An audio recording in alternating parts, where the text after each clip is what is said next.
Hello kids. Um, it's been a while since I uploaded.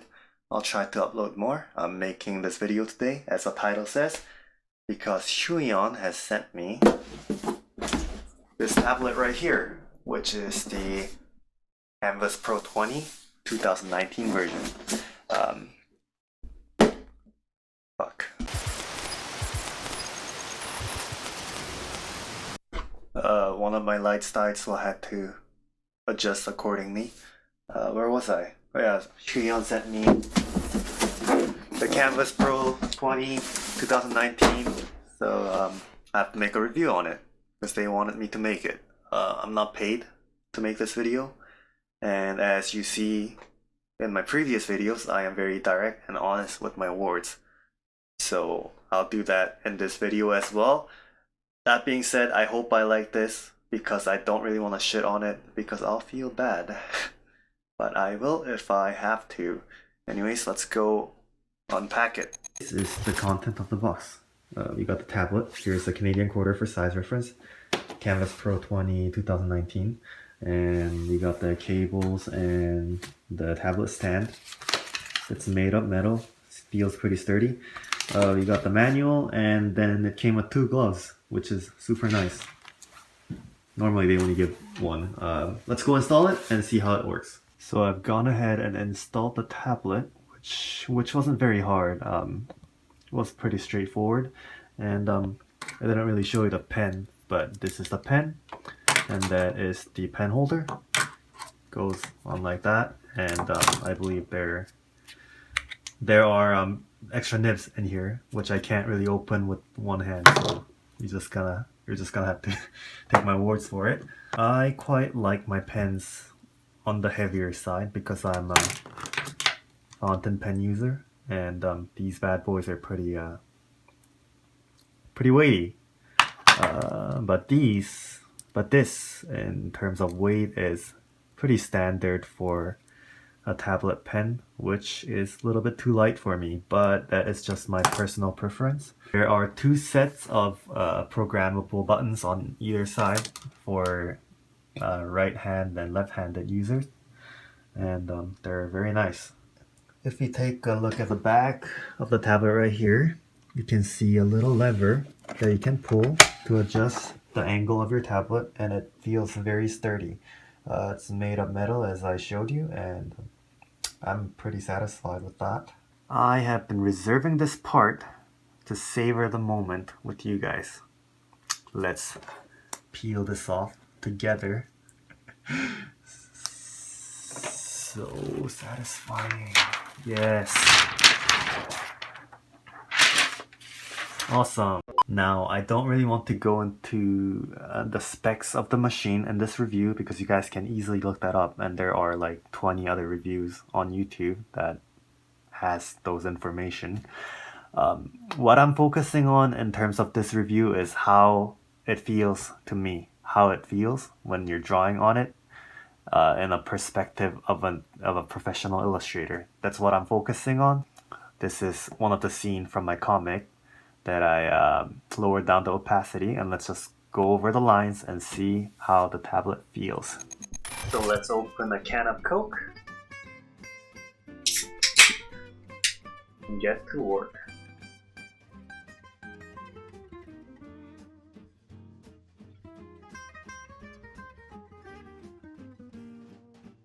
So I've noticed 2 things about the tablet. One good, one bad. Let's start with the bad. The bad is that when you are tilting the pen, it is not as responsive to pressure. See, I'm tilting the pen right now. Hard, light, hard, light, hard. But when you are not tilting the pen, hard, light, hard, light, hard.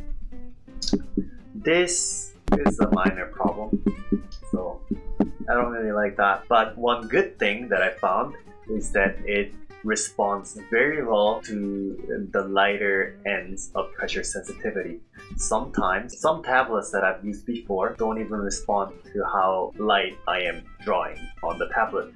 I draw very lightly, so being responsive in the lighter end of the spectrum is a very good thing. See, some tablets, the lines break because I'm barely touching the screen.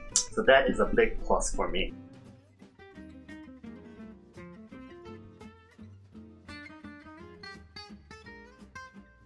I've noticed another good thing about the tablet. It's about the cursor.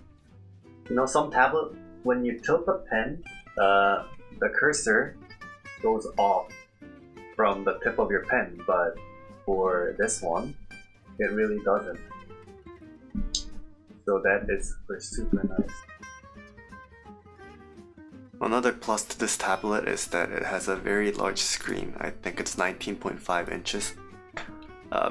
The plus of having a big screen is that you don't have to zoom in as much when you are drawing.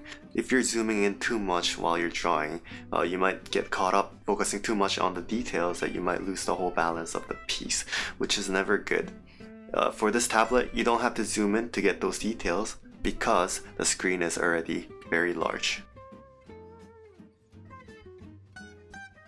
And the tablet comes with 16 programmable keys and 2 scroll wheels. You can't really see due to the lighting, but I've made this one Control Z, this one Control Y, this one for rotating the canvas like such, and this one for moving around the canvas. The sidebar here is for zooming in and zooming out. It's great, trust me. This is for right-handed users, and of course you can do the same thing on the opposite side as well. It is very important that you rotate the screen as you draw for faster workflow because your body is a pivot point, your wrist for example, so that it only moves in certain directions and certain angles. It's better to move with your body or work with your body than to work against it. I've noticed that this tablet is very responsive. It doesn't trail, the lines don't trail behind your pen when you're drawing very fast. Some tablets do this. It's not a big deal, but it's a plus. It's always good to have a faster machine, you know.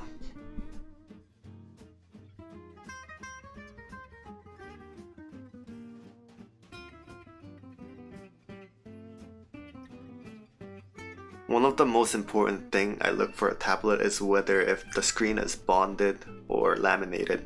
Kamvas Pro 20 2019 is indeed laminated, which means it has reduced parallax from the screen to the display. By no means it's perfect, but it's not very noticeable, so that's a plus. I've enjoyed working with this tablet so far, and I have a pretty good idea of how I want to rate it and what I want to rate it, so let's just go do that right now. So that was my review, and it is now time to rate the products. I'm going to rate the products in 3 categories from a scale of 1 to 10, and they are as follows. Number 1, how it feels compared to pencil or pen on paper. Number 2, how it feels compared to the leading products in the market right now, which I believe are the iPad Pro and the Cintiq Pro. And number 3, how it feels compared to its price, which is $599 as of January 2020. So first, how it feels compared to traditional pen on paper. From the scale of 1 to 10, 1 being absolutely terrible, I cannot draw on this piece of shit, to 10, perfection. Feels just like pen on paper or pencil on paper. It's about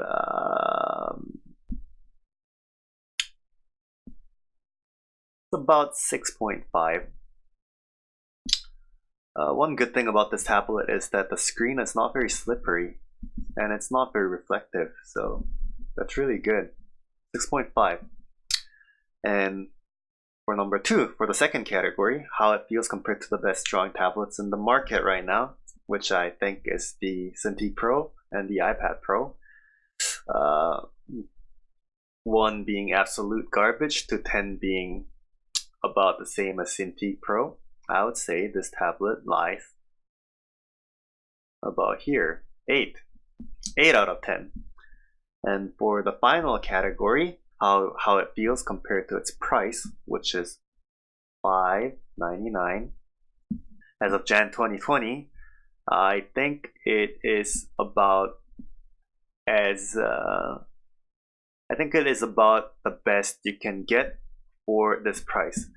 $599 is very cheap for a drawing tablet, and the leading competitor, Wacom, would charge probably thousands of dollars for the same spec. So I think this is probably the best you can get for $5.99, and that is my reasoning for giving it 9.5 out of 10 for the third category, because I can't really give perfect score. It's that's impossible.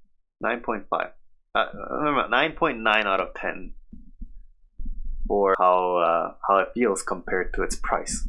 It's very affordable, and I think it's worth every penny that you spend on the machine. That being said, this review is over. If you're watching from Instagram, subscribe to my YouTube channel or follow my Instagram. If you're watching from my YouTube, subscribe to my YouTube channel or follow my Instagram. Link in the description. Thank you. Peace.